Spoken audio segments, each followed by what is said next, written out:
అప్పుడెప్పుడు hi అంటూ టాలీవుడ్ను పలకరించిన నిఖిత మొదట వరుసగా డీసెంట్ క్యారెక్టర్స్ మాత్రమే చేసింది.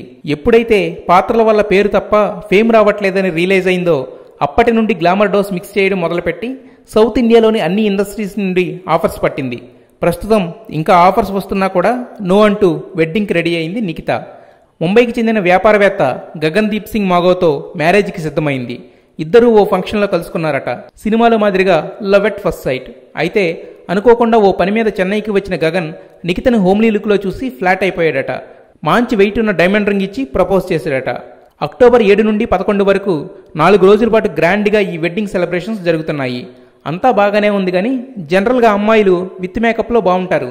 కానీ నిఖిత కామెంట్స్ వింటుంటే ఆమె తనది న్యాచురల్ బ్యూటీ అని చెప్పుకోవాలన్న తపన కనిపిస్తుంది. ఈ విషయం కొంచెం ఎర్లీగా చెప్పుంటే ప్రొడ్యూసర్స్కి మేకప్ ఖర్చు తగ్గేదిగా అంటూ సెటైర్స్ వేస్తున్నారు నిఖిత ఇండస్ట్రీ ఫ్రెండ్స్.